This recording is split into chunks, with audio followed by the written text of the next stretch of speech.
Welcome to another episode of Bucket List Coach Web Show Live.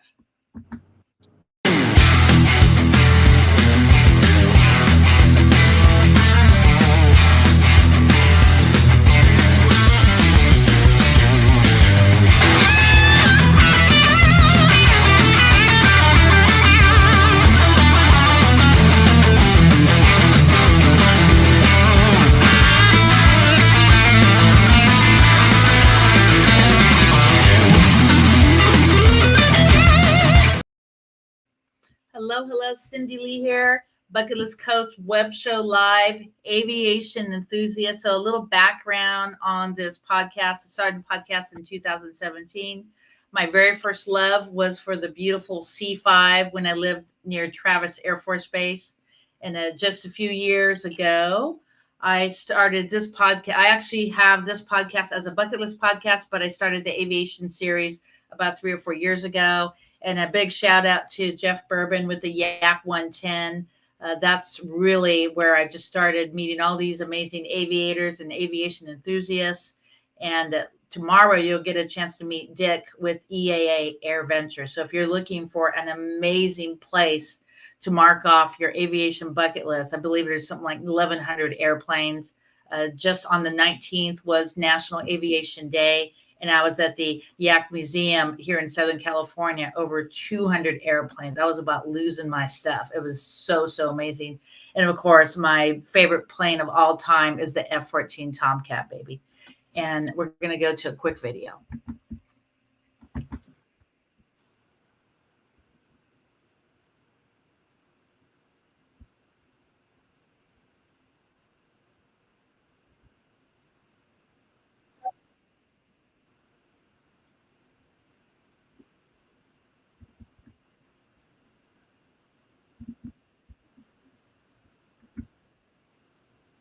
Oh, sorry, it's not on here.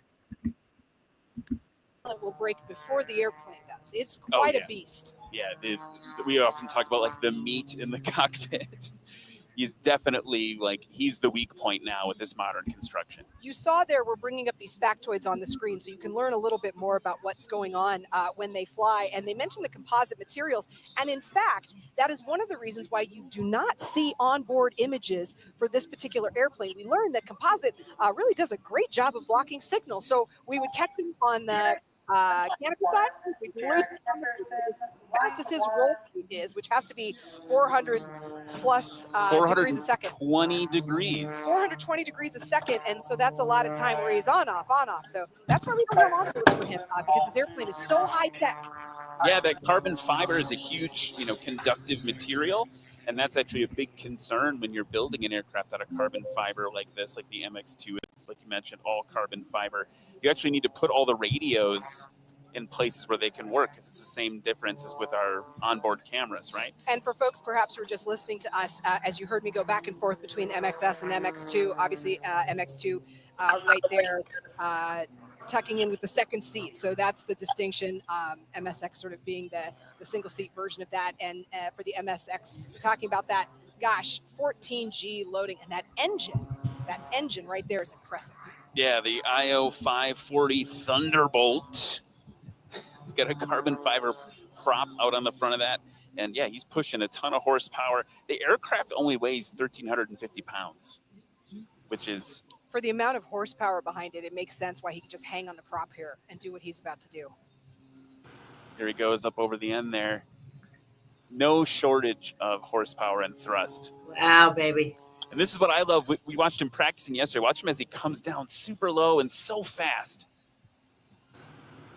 This is where the topography is a little misleading. He's low. He's low, but he's not grazing the grass top. Okay.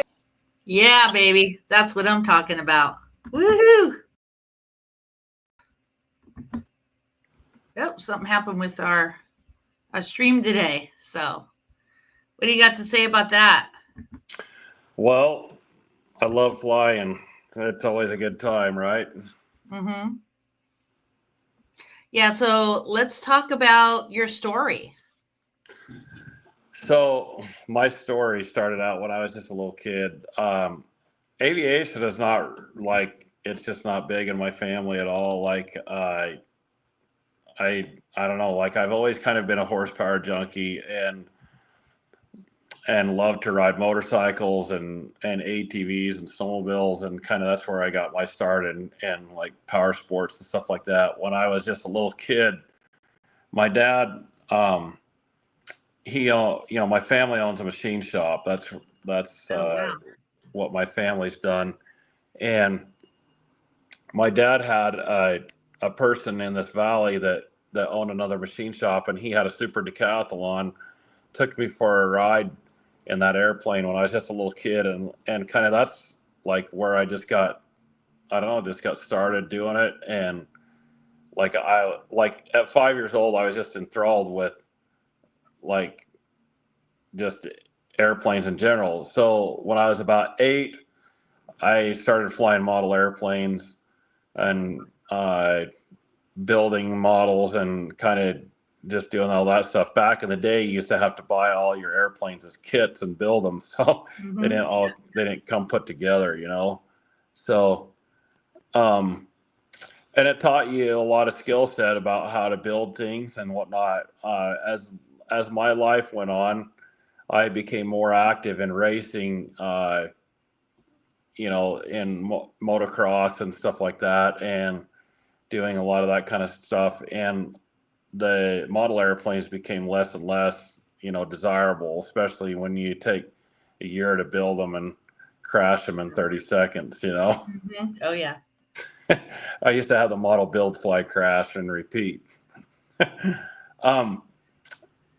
As I approached like nearly, I don't know, I was about 19 years old, I started thinking about what I wanted to kind of do for a living. And I thought, well, a commercial airline pilot would be pretty cool. And so I thought, well, I was out of high school and started into college, and I started, pursuing my background in aviation.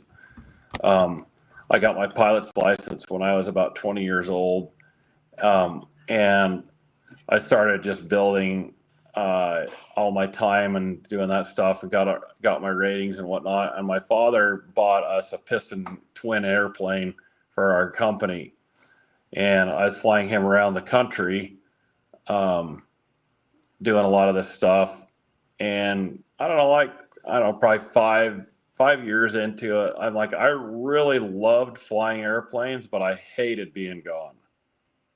And so I knew that like commercial airline business was not for me. I'm a very busy person, and I have a really hard time sitting.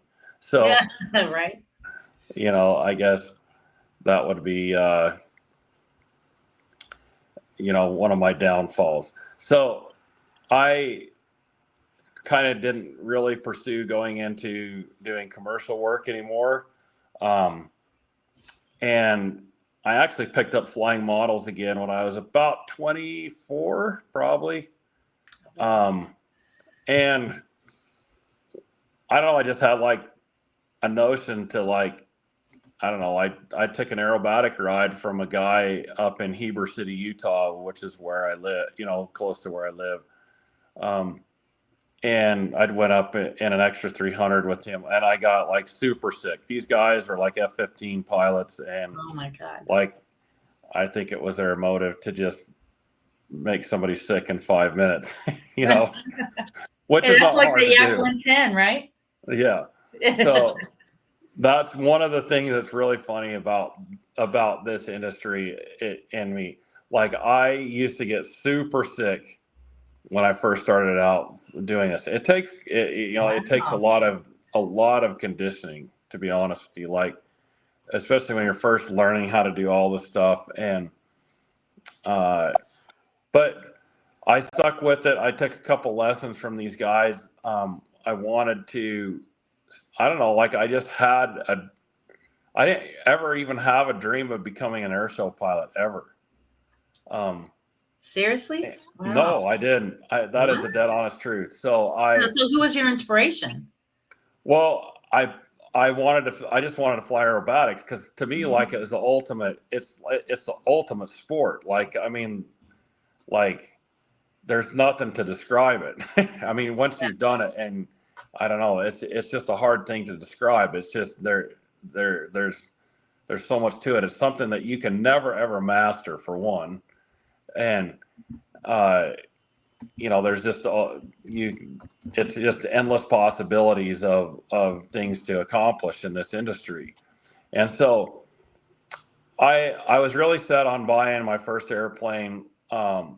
First, I had to put together a plan as far as how to get the money to buy it, obviously. And I had a company that I had started, I don't know, back in the late 2000s or the late 90s, and it was a power sports company that I had built and developed, and it was really taking off and excelling very well.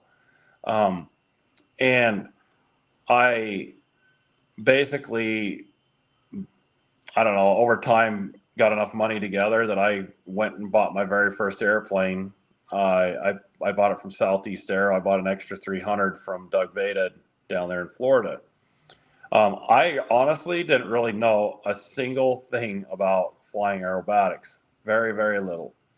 And Wow, that's surprising because you're pretty. I bought this airplane. I flew it home from Florida back to Utah, and I got it. I didn't do a lot with it other than just learn how to fly it basically, to take off, land. And, I mean, I had, I don't know, 40 hours of tailwheel time at this time. So I mean, relatively a fairly new pilot. I took my very, very first lesson from Bill Stein, which is really kind of ironic. He is a legend in the air show business. I went to Tatima Academy out in California, which is Sean Tucker's school. Now, what part of California? King City. Oh, okay. NorCal. Yeah. Yeah. And I went out there and spent nearly a week, I don't know, learning how to just do basic stuff with someone to teach me. And that's where I met Bill. I met Ben Freelove and Ken Erickson, a few of those guys that were at that school. This was back in like 2006. Mm-hmm. I asked Bill, I'm like, if he, I'm like, is there anybody that could teach me in my own airplane that you know of? And he recommended me to call Wayne Handley. At that time, Wayne, had exited the air show industry, I don't know, like in the early 2000s, and was just teaching aerobatics in his own airplane and other people's airplanes. And so I made, a phone call to him and talked to him, basically, and established a relationship with him. And the man took me under his wing and taught me everything he knew. And it was probably the coolest thing ever. There's just not a lot of people that really see or do that anymore, it seems like. I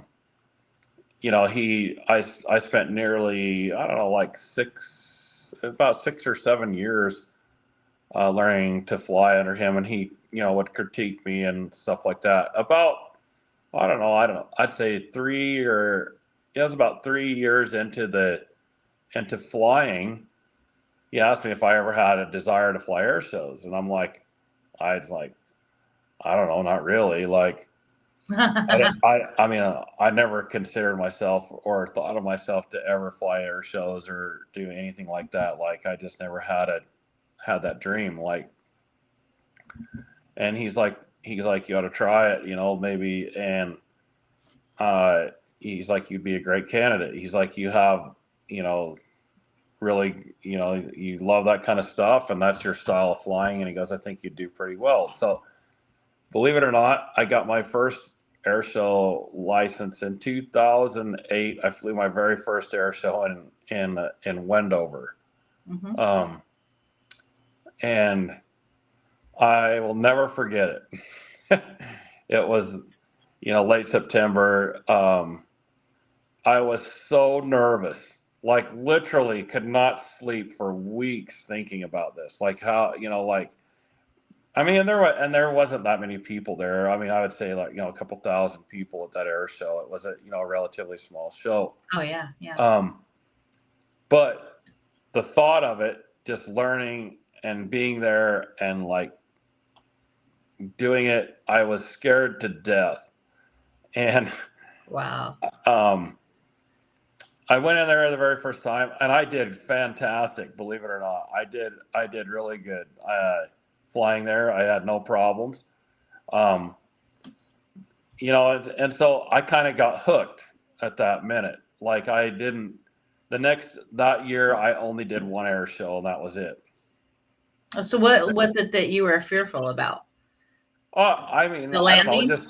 just it's something that I don't know. You don't want to screw up. You don't want to do something in front of all these people, and Mhm. ultimately you don't want to crash the airplane for one. But you have to have the confidence. You got to have the know-how. You got to have all of that. And I did. It's just you think about it, doing something for your very very first time. Mhm. It's it's really funny because my girls, I have twin girls that are 19 now.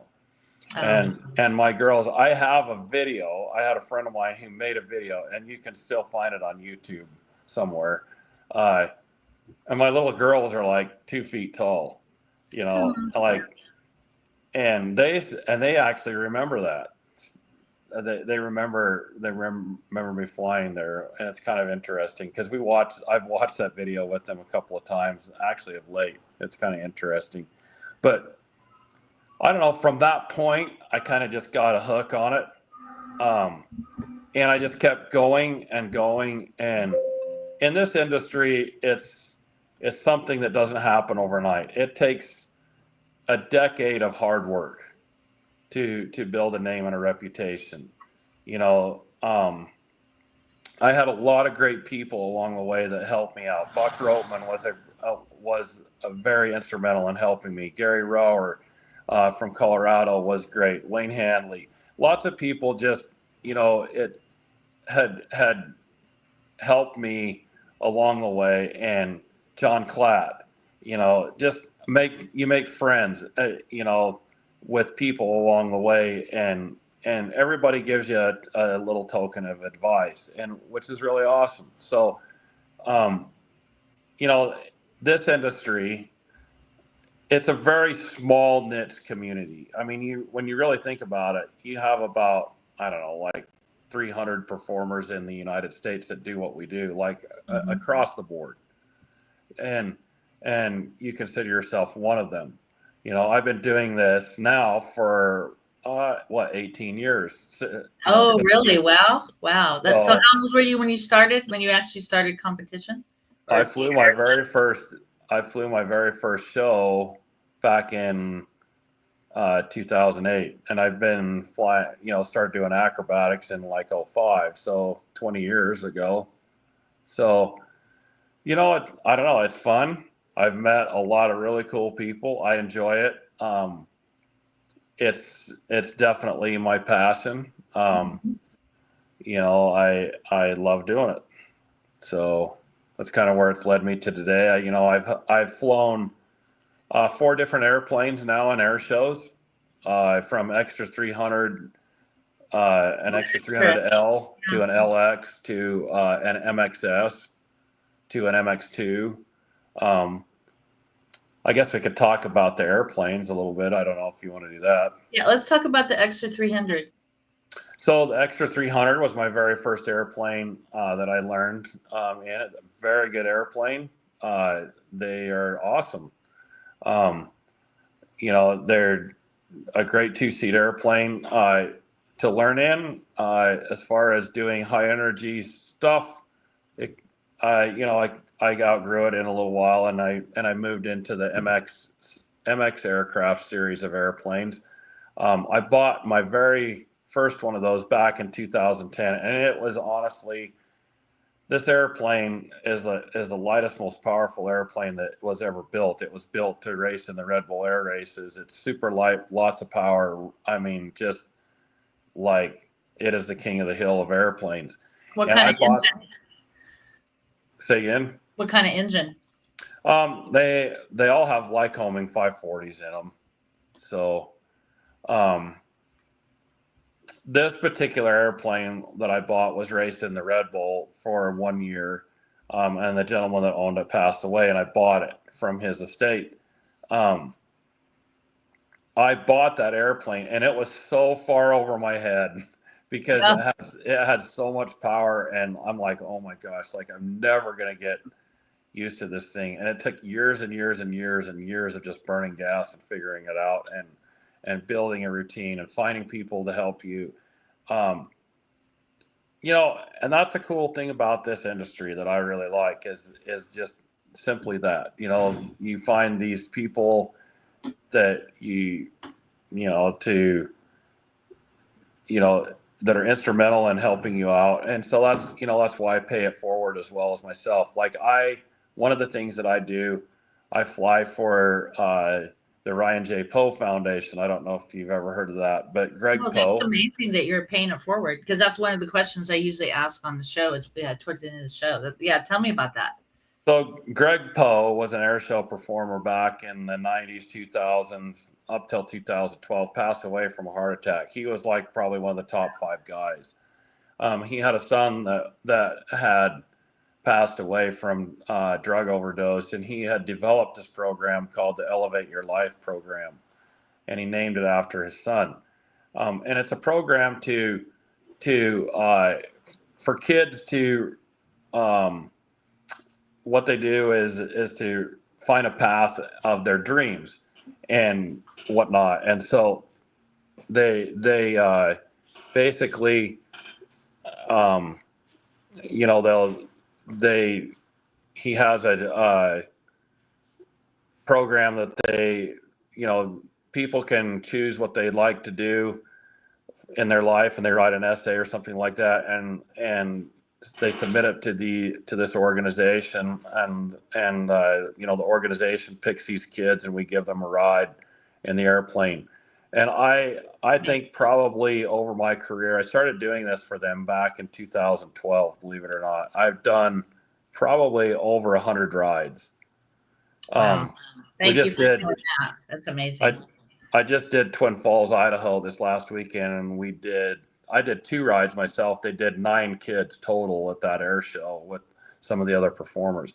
So it's really cool to see some of these kids, and what they, some of them are very, they don't have any, they're not privileged at all. Like they'd never have that ability. And to I don't know, to give them that and show them that they can ride in one of these airplanes and they can follow their dreams, because that's essentially what I did. I mean, like I literally loved aviation, found a way and a path to get into it and paved my way and built it. I mean, look where I'm at, 25 years later. Wow. And that's an amazing aviation story. That's so amazing to follow your passion. And one of the things you talk about is do what you love what you do. And that's absolutely powerful. Yes. Yeah. So, but I don't know, so that's kind of one of the things that I do. It's, it was funny because me and Russ is Greg's brother, and he, is taking over the organization now for them. We were talking about, we were just talking about this actually this last weekend. So Evanston, which I told you I was flying at this next weekend, the upcoming weekend, we did a ride there, and I took a kid for a ride. We were talking about this, and it's really funny because it was like it was back in 2012 that we did it. But I took this little boy for a ride, and his mother had passed away. Oh, Lord. Wow. And he was just devastated. And I just remember reading the essay that this boy had written about, I don't know what he wanted to do, to be honest with you, but I just remember reading this essay that he had written to the organization. and they had chosen him to go for me to give him a ride. But his mother had passed away, and his father walked up to me after I was all done, and he told me, he says, "I've never seen this boy smile since his mom died." And Wow. he goes, "You put the life back in him. I just want you to know." Oh So, my God. I've had lots of things like that over the years that I have seen. It's kind of interesting. You see, you make a lot of friends with these kids on Facebook, and you see like where they're at now. When you give them a ride or something, when they're generally these kids are right, in the range of 12 to 16 years old, and you get to follow them through their life and see what they become. And honestly, I know that organization has made a huge dent with some of these kids. So it's kind of cool. Wow. So That's pretty amazing. I actually have Cajun's Aviation Dream. They're a nonprofit here in Southern California that are helping people get in a plane. Matter of fact, I have a discovery flight that I want to finally get booked this year because I just hit my 60th year around the sun at the end of July. So that's been my passion. So closing out, what are one of the things that you would suggest for a young person who wants to pursue their career in aviation, just aviation in general, or what you do? Well, I mean, anything in aviation is awesome. Like, I mean, even auto or mechanics or whatnot. I mean, if somebody has that dream, go for it. There's always a will and a way to figure it out. The Civil Air Patrol or joining the military or something in that aspect. I mean, there's so many avenues that are great in this industry that I always say, man, I would love to just fly the military's hardware. I mean, how great would that Oh, be? yeah, exactly. Yes. So, So we but have a few minutes in the show. What do the maintainers mean to you? That I always like to ask that question because they're literally one of the most amazing positions of the aviation industry. I don't know, just keeping everything instrumental, I mean, and working. I have been real lucky. I've found some great people in my life that have helped, keep all my stuff going real good, and you meet a lot of those people as well, um, to help you keep, everything top notch shape. So yeah. And shout out to your website. Uh, my air show site is Power Diction Air Shows. You can go check that out. Instagram is fly_inverted_300. I do have a Facebook page. I'm terrible at posting stuff there, but it's Yes. Power Diction Air Shows, or Brad Wursten Power Diction Air Shows there. I've more or less focused on the Instagram page kind of for the air show stuff, but we have it all. Great. Well, before we go into the green room, one last question, because I like to pay it forward a lot in the community. And so, what is the one thing that you would like to do, let's say this weekend, for individuals that you meet to pay it forward to them? Tell them to follow their dreams, man. That's all that's what I tell all these kids. So. And never give up. Just a couple days ago was a never give up That's day. right. Yeah, so that's so important. And don't worry about the naysayers. If you have something that you really love, especially aviation, start hanging out with some people in aviation. Go to air shows. The EAA air show, they're going to be on tomorrow. One of the largest air shows here in America. I believe something like 1,100 airplanes. And that's awesome. Yeah, just get involved in history. And then coming up in November, maybe we could get you on with Bourbon and Brittany. And Yeah. it's National Aviation History Month. So there's so much for that month to remember our aviation history. So I'm going to put you in agreement. Anything else you'd like to shout out before I close out? That's it. And I rock on. Have a great day. Yeah, thank you. You too. Go ahead and hang tight for 1 minute and I'll be right back. Okay. So make sure you follow the podcast here at Bucket List Coach Web Show Live. Actually, if you subscribe and share, to Facebook, you'll get qualified for a free bucket list ebook and connect with all the amazing aviators that are on the show this week. We actually have 5 podcasts today, and tomorrow we have a couple podcasts as well. And that is Bucket List Coach Web Show Live. We'll see you just on the other side.